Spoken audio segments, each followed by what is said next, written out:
Hello children, welcome back to English class.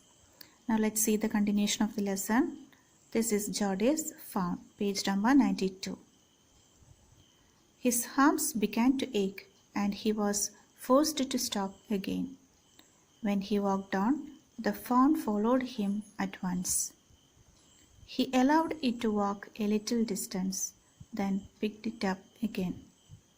The distance home was nothing. He could have walked all day and into the night, carrying it and watching it follow. He was wet with sweat, but a light breeze blew through the June morning, cooling him.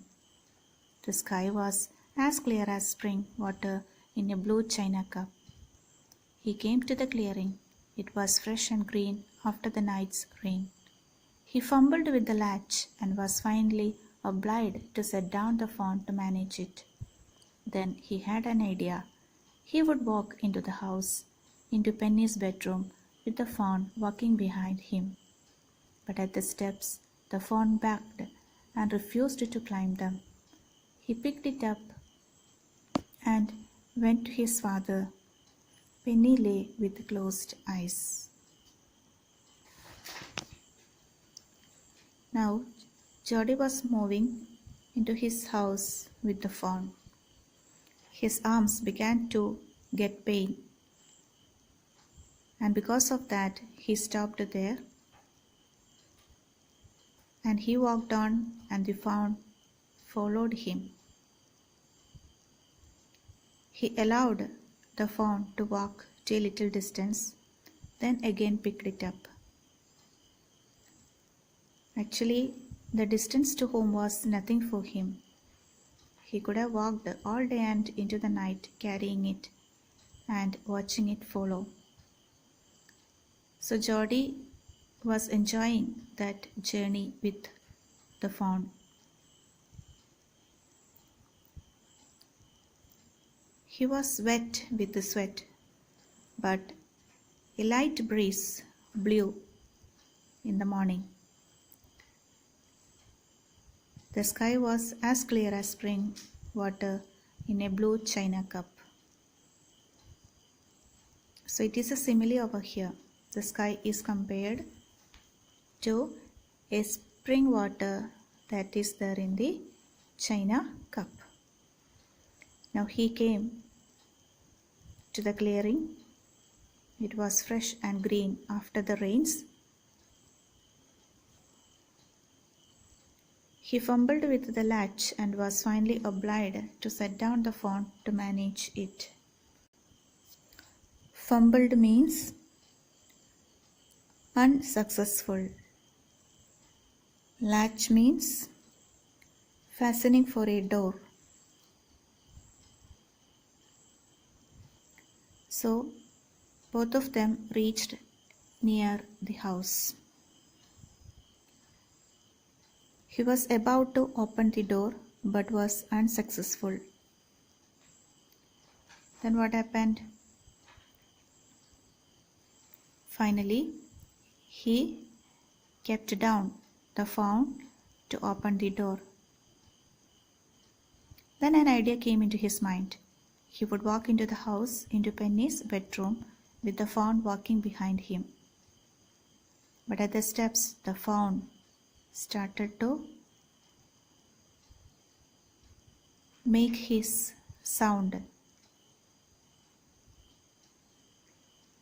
Actually, the fawn was unwilling to get inside and refused to climb them. He picked it up and went to his father, and Penny lay with closed eyes. Jody called, "Pa, look." Penny turned his head. Jody stood beside him. The fawn clutched hard against him. It seemed to Penny that the boy's eyes were as bright as the fawn's. He said, "I'm glad you found him."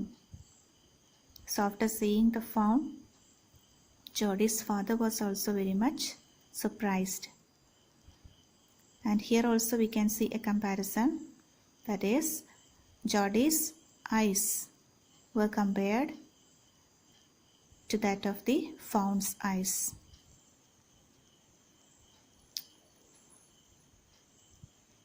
Jody then went to the kitchen. The fawn warbled after him. A pan of morning's milk stood in the kitchen, safe. The cream had risen on it. He skimmed the cream into a jug. He poured milk into a small gourd. He held it out to the fawn. It buttered it suddenly, smelling the milk. He saved it precariously from spilling over the floor. It could make nothing of the milk in the gourd. So Jody went to the kitchen and the fawn warbled, means it was just rocking from side to side. Then he could see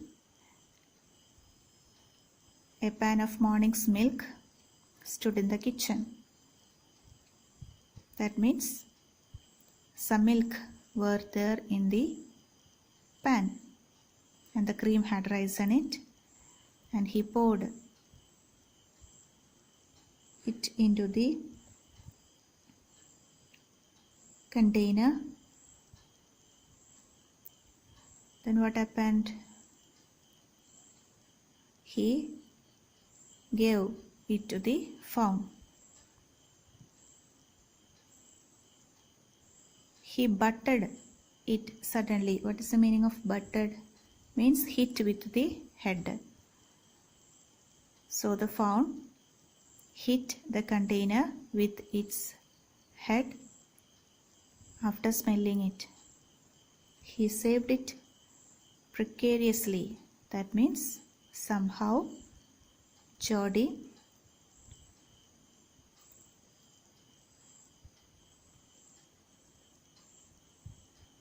saved the milk without spilling over. That means falling on the ground. So without falling on the ground, somehow Jody saved it. It could make nothing of the milk in the gourd.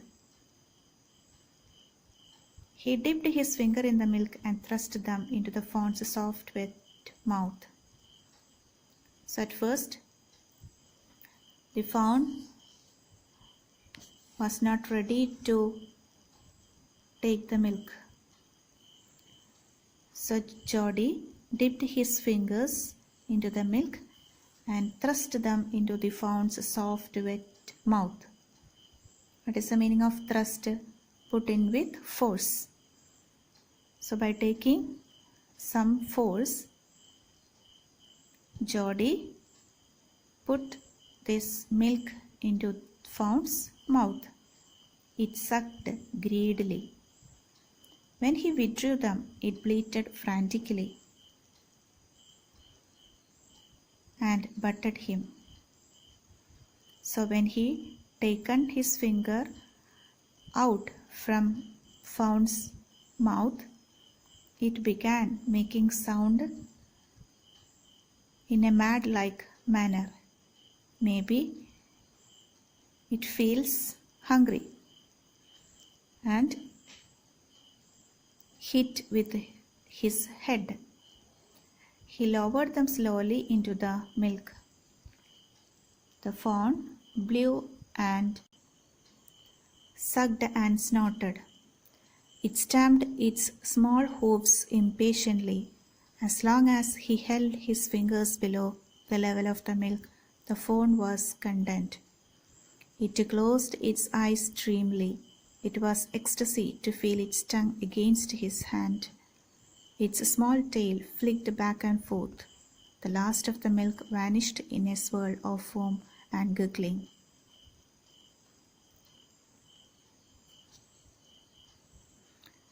Now the fawn understood the taste of the milk, and it sucked it. Sucked means drank it, and snorted. Snorted means made a sound from the mouth.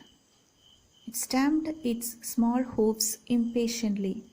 That means in a very widely manner, it started to beat its feet on the earth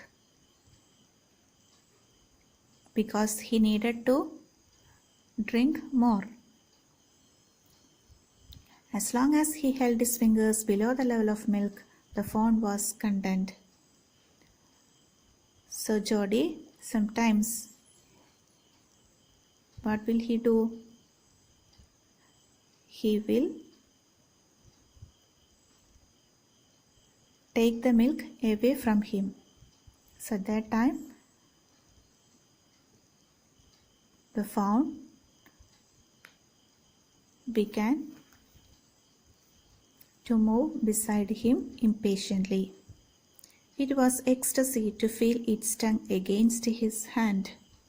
Ecstasy means great pleasure, and you can see in the picture he is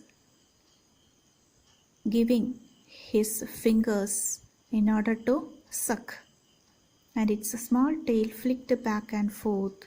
The last of the milk vanished in a swirl of foam and gurgling.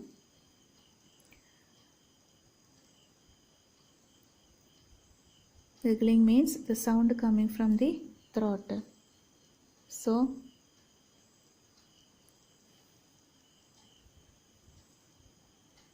the fawn taken